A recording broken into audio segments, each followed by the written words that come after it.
I think people are confused over how we got, over a number of years, how we got to a situation where so many countries out there have high tariffs on the U.S. And it was clearly out of balance, but how did that happen over the years? Okay. Well, again, a lot of the countries that we trade with, like let's look at the EU, for example, in the UK, their basic tariff, what's called the World Trade Organization, their baseline tariff. Let's say ours is 3.4%. Theirs might be, I think the UK is 3.9 or 4, and maybe the EU's is 5. So it's not a huge difference. But what Trump is complaining about, what Trump team is complaining about, is that it's not the tariff.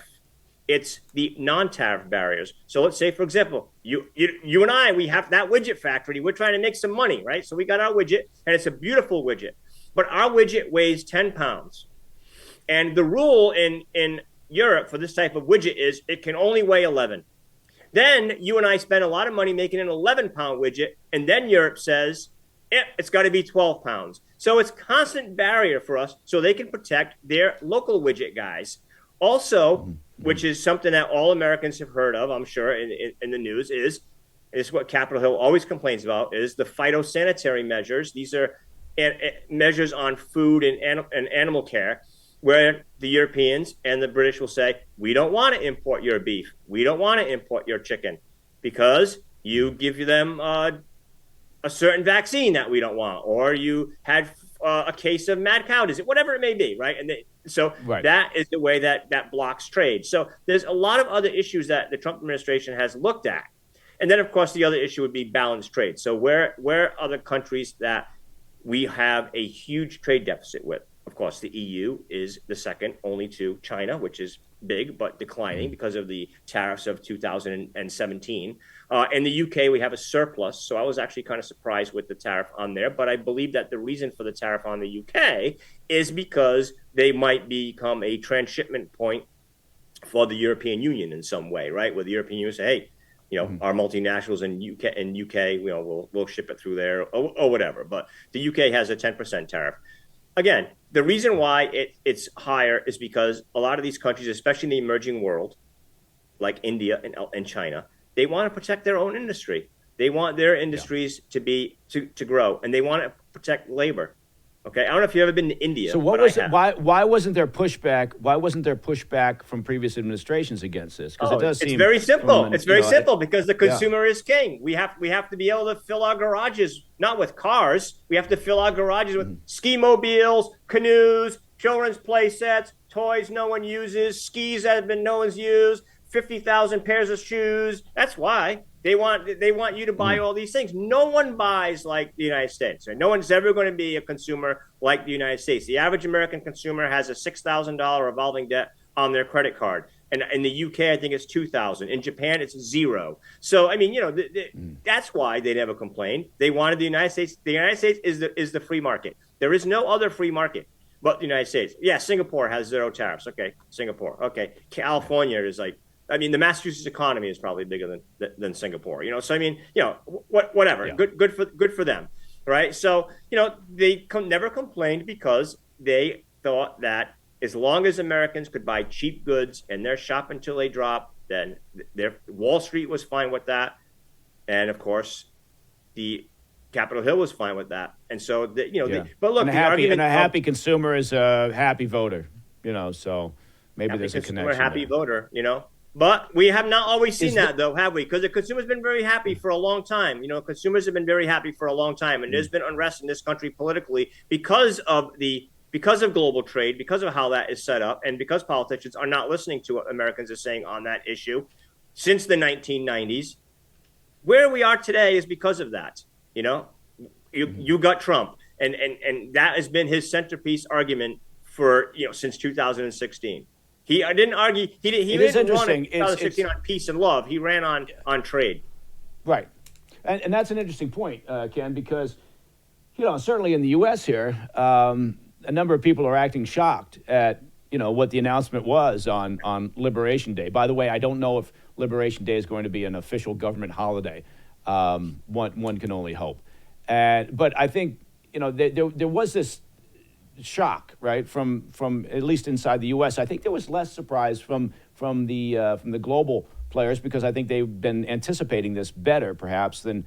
And maybe it's just a media response, and it's just a negative media response because that's what you're going to get with the Trump administration. I don't know. Look, oh no, the Atlantic and the Democratic advocacy media was shocked by Trump. I mean, I don't even know what to say to that. It's like, of course, he could literally come out and say, we found an alien race and they're going to cure cancer and they're friendly and here's their big spaceship and they're going to teach us how to travel at warp speed. And it would be like, what? These guys, it would be the end of the world. It's the apocalypse. So, I mean, how dare he? How dare he do that? I totally discount anything that they say. Now, as far as the rest of the world goes, no, the Europeans are absolutely beside themselves with grief. The Economist today is talking about how this is the end of the world. There's a big image of Orange Man Trump carving out the United States from the rest of the planet.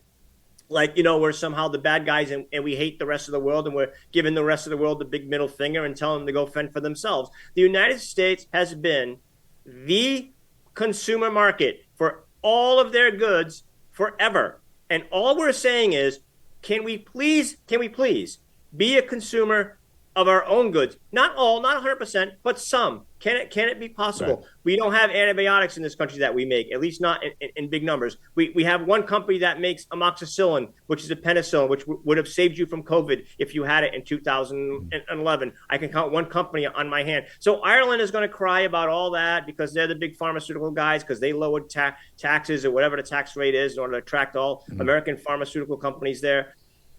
Look, hey, what if you didn't have all of these medications? What if your country didn't have it? What would you think about it?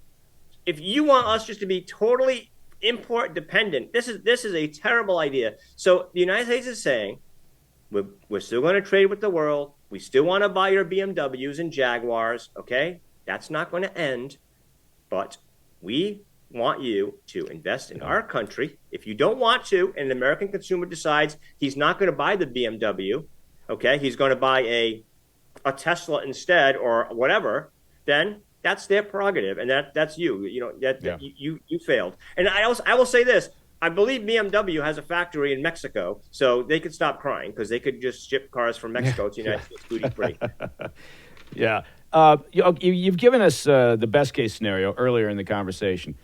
Give me the worst case scenario for this. Okay, well, I did give you a worst case too because I said again using our amazing widget factory, I said that if we require parts from Vietnam and Southeast Asia in order to make our widget, and we're just a small company with 10 guys running the show, that we are going to be in trouble because we can't tell those guys, hey, let's up the ante, and instead of buying 1,000, we're going to buy 2,000 because maybe we don't have the money to do that. We got to go to our banker and we got to get out a loan to do those things for our Vietnamese, for our suppliers to say, okay, I'll lower the price for you because you're increasing your volume. We might not be able to do that. And so when we order those goods from a custom, and our custom broker is going to call us up and say, hey, Ken, you just ordered, $100,000 worth of goods is coming on a Maersk ship on June 1st, and you owe us, you got to deposit $100,000 with customs.